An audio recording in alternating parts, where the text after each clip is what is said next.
I'm Ashley. And I'm Jackie. Welcome back to Dumb Witch Club. Welcome back. That's a song. We should have bells. I feel like I want to do, like, make jingle bells. Oh, that's cute. That would have been cute. Like, as a little, like, lead-in. Like, yes. Welcome back to Dumb Witch Club. Yeah. Oh. Why do I think of these things way too late? We think of them, like, we just improv a lot. I know, but then we don't have the props. We're not prop comics. We're not prop comics. We never have the props. No. We just talk about the props. We're, like, talk about prop comics. Yes. And we, like, kind of pantomime some of them. Yeah, I feel like that's a thing. What? We're making it a thing. Yeah. Hi. What are we doing today?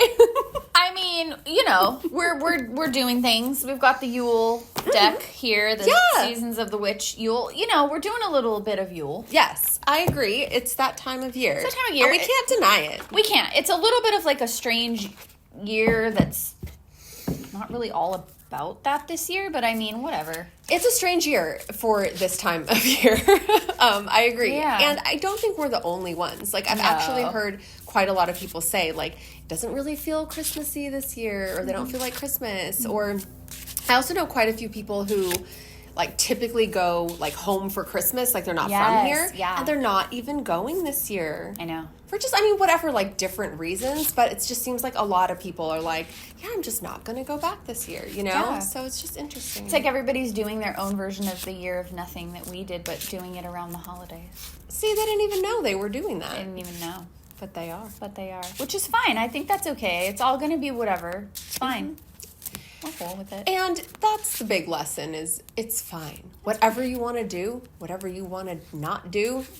Or whatever you need to do because of circumstances, like, it'll be okay. It's fine. Yeah. Sending our love and comfort, Yuletide comfort, tidings of joy and comfort and joy. Okay, you gonna write a whole song? I do actually really love that line. Light. See? Look it. See? Hope is but a word casting the unseen. Let there be light, where light is but a dream. How nice. No, I love this. This is like the whole thing we were just saying. It's the whole point of what we're talking about. It's like, this is everything right now. Yeah, the art on here is, there's this kind of woman figure in the middle wearing like kind of like a nightgown. She's holding one of those like candles on a little, you know, holder. I love that. But then there's all these candles around her. She's kind of like in a hallway, like you can see down the hallway. Yeah. And there's like, she's holding like a bouquet as well. Yeah. It looks like maybe holly or something. I can't really tell. But it's, I mean, light is definitely positive. Very. But something, I don't know, it has a little of an ominous feel. I think, yes. And I think, I mean, this is just me interpreting this and thinking through it as you do when you're doing a card pull. But I feel like because the idea is that, like, there is so much darkness and, you know, the light here, it's not going to be this bright, you know, obvious, like, all-encompassing summer type of light because there is not very much light. And so that's the idea that like all this darkness is sort of surrounding her and behind her, but she is purposefully like bringing light into that space, which is harder to do. And that's true. More sad, and all of those things are true. But well, this also 100% relates to things that we are going to talk about in this episode 100%. As well. Yeah, that's what I meant. I'm like, this like pertains to like everything we're talking about. Yes. Now. So. Yes, absolutely. All right. And we love this deck. We do. We love all the seasons of the witch. The edges of this are so pretty. They're so pretty. They're like the green gilded edge. So beautiful. I love them. Yes, I love them too. So today's episode is on wintering. Yes. Yeah. I love this topic. You know, any word can be any part of speech if you make it so. Yes. So it's not just about winter. It's about wintering. Yes, it's an action. Yes. The act of wintering. But it's still wintering. It's still wintering. Yes. No, exactly. Yes. Exactly. I kind of love this topic because I think it is a little, it's a little different, I guess, is the way to say it. Yeah, it's a little different. It's, I mean, this definitely wasn't the first time we ever interacted with the concept, but totally we did, and this time probably wasn't even the first time either, but we did this topic in our book club before we had Dumb Witch Club. Yes, and I was going to say, like, I don't think we can talk about this and especially use that word without referencing the book. Yes, absolutely. Of the title, Wintering. Yes. Not that the book originated the word either, No. but I think it's important to acknowledge, like, that word has been used as a title of a book. The book is by Catherine May, and we have read it, like, in our book club that we had before Dumb Witch Club, and I think the book is great. It's sort of an autobiography, but she also talks about, like, different traditions around, like, winter and like, healing and, you know, hibernation kind of, or I think she calls it retreat, rest and retreat, yeah. So, yeah, it's a great book. Just want to acknowledge that that is the title of a book, and we have read it. Yeah, we have read it and talked about it in our book club, and it's a really interesting topic. It's one that, like, people have heard sort of the concept of, but not really, like, maybe dive deep into what it actually means, and that book does a really good job of explaining it, but, you know, we're also going to endeavor to explain it. Well, yes, and so I was thinking, like, how I would define wintering, or at least a working definition for this episode, you know? So I kind of thought it's the idea of tuning into winter and asking, what is winter asking us to do? Oh, I love that. Yes, that's perfect, because it very much is a inward, I don't want to say like withdrawal, because it's not like you're withdrawing from everything that's outside, but it very much is sort of like pulling inward. And so that's a really good way of looking at it, because it's pulling inward and really, like, digging deep into that question, and then sort of just, like, being open to the signs to be displayed to you. Yes, exactly. That's exactly what I was thinking about. And I was thinking, even in the sort of phrasing, what is winter asking us to do? I think a lot of the answer of that is in sort of the opposite. The winter's asking us to do less. Yeah. Which maybe everybody's just listening, going back to that conversation, maybe everybody's just listening more to that this year. Maybe everybody has been watching and listening to their Dumb Witch Club all year, and us talk about the year of nothing. And they're just wintering adequately. Look at them go. That's true. Hey, you know, I also think we are verbalizing many concepts, but these concepts exist in the world. Yeah, they do. And I think people are honestly just, like, getting more in tune with those, and a little bit more of a, like, I don't really care what anybody thinks. Like, this is just, like, what I'm going to do. I hope so, because I love that for everyone and anyone. And, you know, I think that is one of the lessons of winter, of, like, what actually speaks to your soul, what actually, like, feels healing or warming. Yeah. Warming for your soul, like, against this kind of cold that is just in the season. And do those things.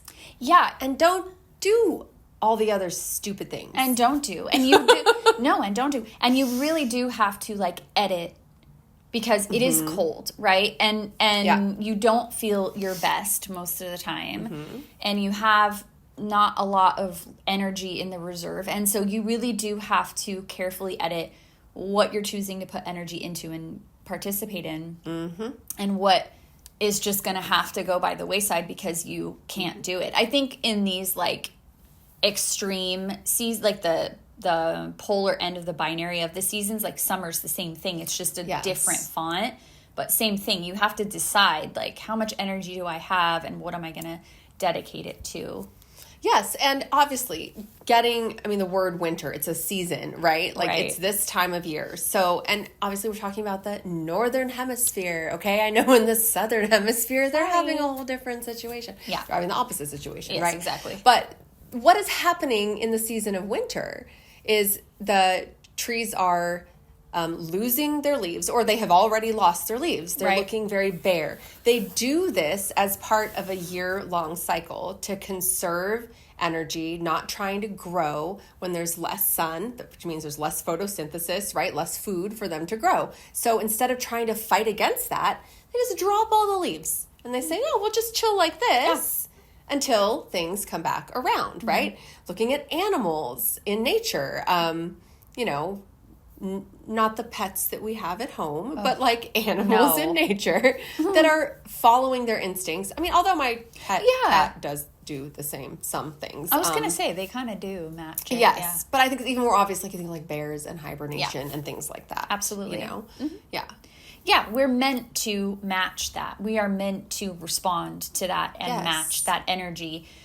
Obviously, this is something we've discussed so many times, but we are forced to not do that because of our society and because of capitalism and all that. We're forced to ignore those impulses and those instincts that are natural and just push through with our productivity as if it's the same and it doesn't matter what time of year and it doesn't matter. And it does matter, which is why every like meme you're going to see and everything you're going to see is saying the same thing. Like, can't we just like write off the rest of the year? Like, why can't I just be in a cozy bed until like, can you wake me up when it's January? All of these kind of things, and people laugh about them, but there's a reason there's a collective consciousness around it, because we all feel that way because it's biological. Well, yes. And I think that's, you know, like seasonal depression or like seasonal affective disorder is the official name for that. Right. You know, it clearly is linked to like a lack of sun exposure, vitamin D. Like that's why there's like the, you know, those like infrared light treatments that actually really work well to like lift the mood and stuff. But I think rather than look at that as like, okay, this is some disorder that we've identified that we can treat in these ways, it's because of these things that you were just saying. Yeah. It's because you're not allowed to honor the feelings. And I'm not talking about like sitting and wallowing in clinical depression. I'm not talking about that. You know, I'm talking about that natural tendency to want to slow down, to do less, to cozy up and hibernate out of the cold. Like, you're not allowed to do that. You're forced to continue to be productive. You are. To go to work every day, to, you know, even like decorate your house and like buy all these gifts, like do all these frenzied things. Yes. And I think that leads to people feeling depressed as well. It does. And it's worse than ever, because the more everything advances, like the worse it gets, because now you have no excuse not to be. You can be remotely productive, right? Right. It used to be that's like, what I want. Exactly. That's like what nobody wants. And I mean, you know, 30 years ago, that wasn't a thing. Like, maybe there was like a little bit of this, but once you left the office, that was that. You know, you weren't exposed to blue lights in screens and stuff, so you didn't need the red light to counteract that. Yeah, and your boss wasn't emailing you at 9:30 at night and 4 in the morning. No, you know? exactly. So absolutely, like this world is not helpful. No, and even like the hibernation aspect, like it's interesting the way that people talk about it, because it's almost like you can't even ever do that anymore, because even when you choose to be sort of withdrawn and isolated, let's say like in your living space, like you're not, though, because you're on your device or you're doom scrolling or you're watching TV. And that's why people are posting things like I've seen a lot where they're like, I want a classic Christmas. I want to bring back like a 90s Christmas. Like, I've been seeing that a lot recently. I'm like, you don't necessarily want it to be the 1990s. You just want less. You want less. You want a more simple existence. And it's sad that like the 90s was a simpler existence. I mean, it was. It was. Objectively. It was. Yeah. But like, you know, things weren't amazing then either. But, you know, I understand it. And I do think that nostalgia is one of the emotions. So, like, I think one of the other lessons of winter that maybe we need to tune into and learn from is to embrace the darkness. Yes. And I think that's symbolic. I mean, it could be literal somehow too. But be sad.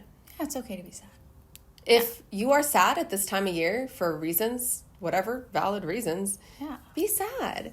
Yeah. Now, don't be sad 24/7 for 8 days in a row. Like, Yeah. you know, at some point you got to activate. You got to get yourself up. You do. But let yourself have a sad moment. It's okay. Yeah. You know? Yeah, there's a reason why you feel the pull to do that or be that. Yeah. And like, be nostalgic. Now, nostalgia is a tricky emotion because there's like the like, oh, like 80s and 90s nostalgia, Cabbage Patch Kids, love, like that's not really nostalgia. No. Nostalgia is actually a really melancholy feeling where you long for a time that has passed that you can never get back. And that's the kind of nostalgia that I think you have to also let yourself feel. Yeah. Like, it's okay to say, God, you know, this modern world, it sucks. I wish things were simpler. Yeah. Even if you weren't alive then when things were simpler. Or totally, we don't think remember. They were simpler. Yeah, exactly. You know? Yes. Yeah. Because even your memories are going to be filtered. They're going to filter out, like, things that you don't want to remember. And even 100%. I mean, there were certainly things that were not simpler. And there were certainly things you would not want to repeat if you really think about, like, going back in time.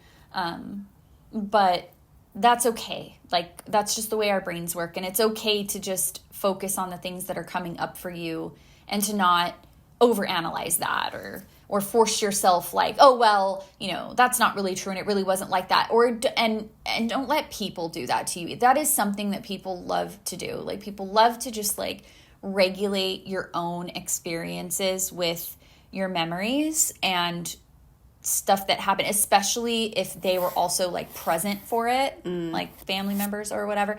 People love to argue with, you know, and it's like nobody's perspective is the right one. No. Because the truth is somewhere in there amongst all of them. Exactly. It doesn't matter what it is. I know. I'm imagining somebody being nostalgic and maybe even, like, sadly looking back and saying, like, oh, I remember when I was a kid, like, Christmas was so fun and so special. Yeah. And some piece of shit family member being like, well, I don't know, you were always crying and you were always a brat every Christmas. 100%. Something like that. Yeah. Yeah. Or a picture like, oh, and remember when I remember when you visited Santa that year and you threw a big fit and they told us we can't come take pictures at JCPenney anymore. Yeah, exactly. It's like, don't let somebody spoil your memories if they're good for you to have. Yeah. And be careful who you decide to vocalize that to. If you're not ready to sort of, like, have that conversation or engage in standing up for yourself, or if you're just, like, too sensitive or fragile for that,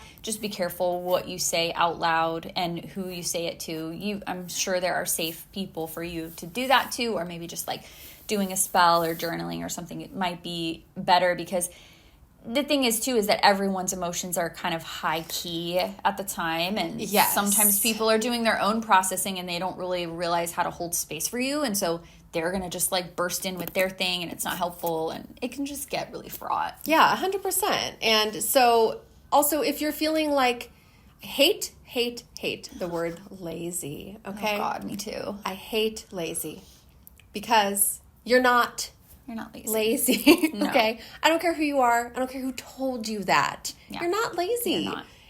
Be lethargic. Yeah. Do nothing. Yeah. There's nothing wrong with that. No. If you give yourself time and space to do that, then you might be able to be more productive later on things that you need to do. Absolutely. But if you're constantly pushing and pushing in order to not be seen as lazy, like, that's a recipe for disaster. It really is. And burnout. And getting sick. That's the thing, or all around this time of year too, is getting sick.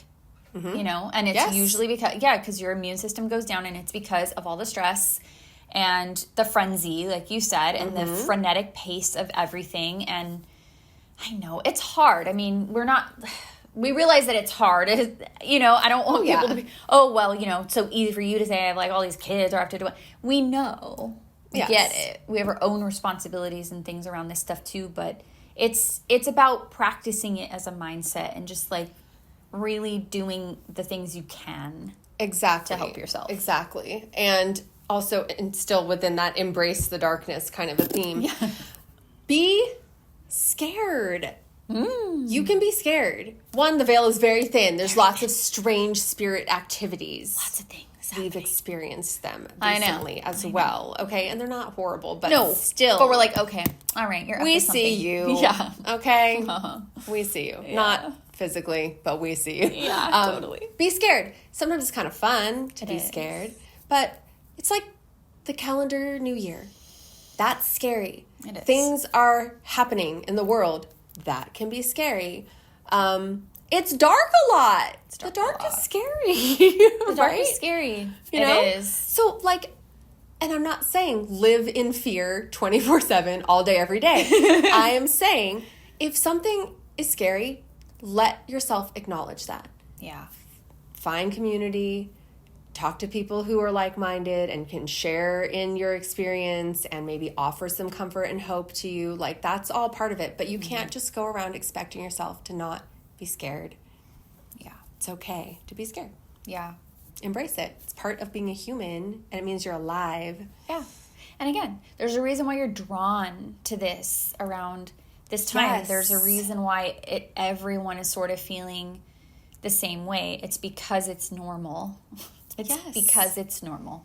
Like, we're all sharing something of the same collective experience because that's the energy that's around, and that's totally fine. I feel like, embracing this stuff, people, it's either hard for them to do, or they might go to like an extreme level, like you were saying. Don't wallow in like a depressive state for days and days. But reach out, get help if that's where you're at, you know. Yeah. But I do think it's like people are mostly the other way, where it's like they don't even want to touch the feelings, don't even want to touch the subject. And I get that. Like, as a Scorpio, I think I tend the other way. So I have to like, okay, don't fall too deep into the nostalgia trap or too deep into the darkness, because I will totally do that. And I think any Scorpio listening right now is like, oh my gosh, like winter is a thing for us. But I mean, you can take cues from that too about, you know, we do go there and we're fine. We handle it and we're totally fine. And it feels kind of good and cathartic to do that. And, well, and I think that is the larger point, is it is okay to do that. It is okay to do that. You know, even if you're an Aries, you can do it. You can still do it. Yeah. It's okay to acknowledge that stuff. Find a Scorpio to tell you that it's okay. Like, no matter what you tell them, they're going to be like, that's fine. That's normal. That's the first time you thought of that? Oh, I've definitely never thought of that 10 times a day. These are all human experiences, obviously, bringing the astrology into it, but it doesn't matter. It's okay for all of us to think about these things, to acknowledge them, to experience them. I think winter is calling us to acknowledge that part, the winter part of all of us. Yes. That darkness part of all of us. Yes. It's okay. It's okay. And it's never always this, like, it's never static. It isn't always. You were going to say it's never always the same. Yeah. I literally was but going to say right. that. But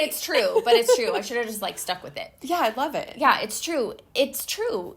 The way that it feels now is very a end of year winter, holiday season, right? Like December-y, wintry, early January wintry feel. Yeah. That feels very different from mid-January, February winter feel.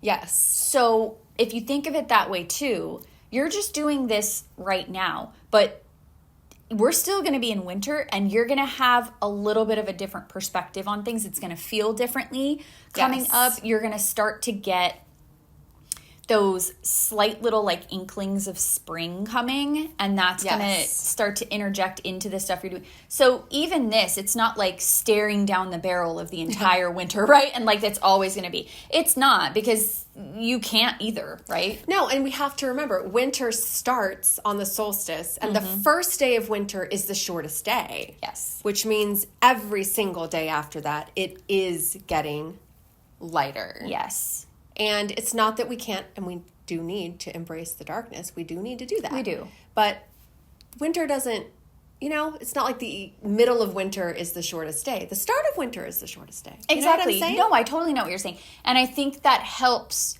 with the embracing of the darkness thing. Yes. Because you know that there's a time limit. Already. Yeah, it's already going. Yes, exactly. So because time is passing. Time is passing. And by the time you know it, you're going to get to the point where you're complaining that it's like hot again. So really embracing like, okay, we're in it right now, but it's already changing. It's already changing. So leaning into that is you can Yes. do that because you know that tomorrow is going to be even less and the day after that's going to be even less and you're already moving forward. So Yes. No, and it's so true. And like that's also the only reason it's winter at all. Yeah. Is because time is passing and there is this rhythm to the entire year, to the season that bleeds into and morphs into the next and then into the next and then like over and over and over. Like from forever and ever and backwards and forwards. always and ever. Yeah. Yeah. Eek. Okay. Scary. I know. I see. It's okay. I can be scared of that. Yeah. Those are the kind of thoughts that pop up around this time of year. Yes. It's okay. Yes. No, the other thing, another sort of topic that I want to touch on here. Yeah. What is winter asking us to do? I think we talked about hibernate. Sure. Which involves like sleeping and resting and Yeah. like being cozy, right? But it also involves eating. Yeah. Okay? And Got so excited. you were like so excited. That was so cute. I was thinking about the chicken you made. I was like, yeah. It was so good. It was so good. And the reason I bring this up, well, is twofold. One is that there is a lot of focus on like food and traditional foods and like Christmas treats. And I think it's all lovely, but it can also feel very overwhelming. Yeah, And that's it sort of the other side of the coin here. And I don't want to get too into this in a like heavy kind of a way. Yeah. But like diet culture and body image in this country is all very precarious. And it can feel like you're not allowed to have treats and you shouldn't eat these things. And you are bad if you do, or you're maybe around people who make comments to you about what you're eating or what your body looks like. Those things are very inappropriate. I encourage you to practice assertiveness with those people, but that's kind of stuff we cover maybe in other episodes. Right. But the point is, winter, you're supposed to eat. You are supposed to eat. You're supposed to comfort yourself in your Yes. body, Yeah. to give yourself strength and a cushion against the cold. Yes. So yes. it's okay to do that. Yeah, it's okay to do that. It's not just okay to do that, it's advisable to do that. It is part of the cycle. It is part of the rhythm. Yes, you need to nourish yourself and you need to Yes. nourish your soul and you need to get a lot of really good vitamins and ingredients and things in your body to combat, like I said, getting sick and all the things that are Yes. around. Yes. Yeah, it's 100% important to do that. 100%. So I just wanted to talk on that specific note because I think that is not Yeah. mentioned a lot, actually. It isn't, and I get it. It's a sensitive conversation, and people really struggle with it in all kinds of different ways. And and yeah, I mean, it's kind of funny. Like, it feels like we're bringing up a lot of like what other people are saying and stuff like. But that's this time of year is when you do sometimes have to be around people you don't necessarily choose to be, or you're trying to be the bigger person, and so you're sacrificing a little bit of your time to just do that, and they're not always the safest, most wonderful people to be around. And as much as we would love to say, like, then just don't do it, that's not always an option, and we get that. And so yeah, it's just like kind of arming yourself for when you go into those interactions. Yeah, which I mean is not unlike the trees dropping their leaves. They just become like the trunks and the branches, and they're just like, well, I'm just going to stand here like this, and you're not going to, I'm just going to get through, weather this, and just get through it. And like, if that's what you have to do, sometimes that is okay. Just make sure you can like come back around and like cozy and comfy up again. I know. Yeah. I know. Yeah, this Yes. time of year, there's just all kinds of things like that. But wintering is also not just all about how we deal with like these things that are negative or can feel negative. No. It is truly like a beautiful season to rest, to renew, to wait for the season to change again, like literally and figuratively, right? For the season to change again so that you can start to experience something new, more energy, whatever is coming your way next. Yeah, it's nice. And it as witches or people that practice witchcraft, and if that's you watching this, which probably it is, it's a good reminder of that too. You cannot be constantly manifesting all the time, all the time, all the time. It's not advisable to do that. Right. Just like the plants respond to the seasons, and there's times which they're laying stagnant. They know that the seeds are there. They know that they will come back to life. They know that they will be fruitful later. It's the same for us. You don't have to be constantly manifesting all the time. There are seasons where you can sit back, and all the other times that you did that, you can let that come forward, or you can evaluate what you did throughout. Yep. You can let your spirit guides and your ancestors and whatever you do in that realm, you can let them step in for you and just kind of take over for a little bit. You don't have to constantly, I feel like it's such a thing, like maybe mostly social media, but just this constant pressure to like, oh, well, you know, this moon is coming and like this thing is happening. So you need to write the note and then make sure you're doing, you literally don't have to do any of that at all. Yeah. You can do as much or as little as you want. Yes. And we talk about lighting a candle is a spell. If you want it to be. Baking cookies is a spell if you want it to be. You know, cleaning your house is a spell if you want it to be. So just remember, anything you might normally do, or even something you might feel pressured to do because of this time of year, you can still own that for yourself. Turn it into something that has a piece, at least for you. Yes. You'll feel better. Absolutely. You'll feel better. Yeah. And it's not a small thing. It's a big thing. Even if nobody knows, if only you know, it's still a big thing. I kind of love that anyway. I know. I love secret spells. Ooh, secret spells. We have to do a show on secret spells. That's a great idea. Secret spells. Right. See, look how creative we're being in the middle of winter. Well, it's not even winter yet, technically. Not yet. But yeah, I don't know. I like this. I think it's appropriate. And not just because it is winter, but it's something we need. Yeah, it's something we need, and it's a good reminder. And you know, maybe you're thinking like, yeah, I know these things. Like, yeah, you probably do, and we do and have and everything. But the thing about being a dumb witch is that you forget the things that you know all the time, and then every year, maybe every year, or like every month, just constantly. Yeah, even weekly, and you're just like, oh, why didn't I mention that was happening, and then probably could have done something about it. I don't know. It's not like it hasn't happened to me 50 times. Yeah. Hi, I'm new here. Exactly. Like, I'm just like, yeah. So, reminders are important. Yeah. As much as it feels like we're telling you things, we're telling ourselves. We're definitely and each other. And each other. And we'll still forget, by the way.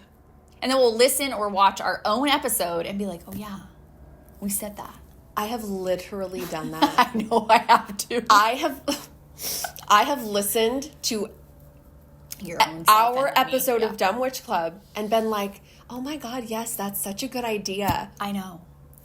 What? I know. I have like dissociation. There's also a weird dissociation. Like, I'm like, who is where talking? I'm like, oh my God, she's so smart for that. And I'm like, okay, wait, hold on. I know. Hold on, brain. Let's, yeah. And it's this also just weird, funny thing, too, where it's not that I'm not impressed with what you say, because I hear you say it and I am impressed with you already. Totally. And then I hear you say it again and I'm like, yes, you know. I know. But I hear myself and I'm like, who said that? That sounded not that dumb. And I'm amazed because I don't know what I say on here. Same. I'll be like, oh, I definitely was so inarticulate with that. I know I did not explain that well. Like, that was crazy. And then I'll listen back to it and I'm like, that actually made sense. It made sense. I said that correctly. See, but I know that you make sense all I know the that time. you make sense. I don't know if I make sense. No. I'm like, but I think we both do make sense. We do. At the end of the day. We do and we don't, and that's amazing. the beauty of it. We do and we don't. But that's the beauty of it, if we do say so ourselves. Because everyone else acts like they know everything. They do. A lot of people act like they know everything. Or they do this thing where they act like they act like they're being humble, that they don't know everything, but like under that they think they know everything. Well, we know we don't. We know we don't. And it's not an act. We've been accused of acting like this is some dumb witch club act, and it's not. Which is crazy. Like, you really think I'm that good of an actor? That's That's actually really, like, a compliment. Because I'm not. I can't. I have... Anybody knows this about me. Jackie especially. Like, I have zero chill. I have no poker face. No. It's crazy. We will go into stuff, and Jackie will know. Like, you have to control yourself and all, but I'll try. I hide behind her because I know as soon as something is said or something is done, it's gonna show all over me. And she's like, "Oh my god!" No, like, because this is what. First of all, you're excellent at keeping a secret, so don't think she can't keep a secret. It's not that she'll keep a secret, until the day she dies. Absolutely. But we go into scenarios, and she's waiting for somebody that we're gonna see to do a certain thing or act a certain way or say a certain thing. Yeah. And she's waiting for them to do it. Yeah. And then they do it. And then she, like, loses it. And I'm like, you can't. Yeah, you can't. I know. You can't call attention to that. Yeah. Yeah. But you're like, I knew they were going to do that. Like, stop. She's like, be cool. I'm like, I don't know how. I don't know how. I have zero chill. It's so fun. It's I know. amazing. It's ridiculous. I really don't. So it's me. I don't know. There's nothing I can do about it. So the fact they think I'm acting, I'm like, wow. Yeah. I wish. No. It's all real. It's all real. You see, what you see is what we are. Yes. You love it. You do love it. You know you love it. We love you too. Oh, all right. Well, I think that does wrap it up. So, until next time. Stay witchy, friends. And stay dumb.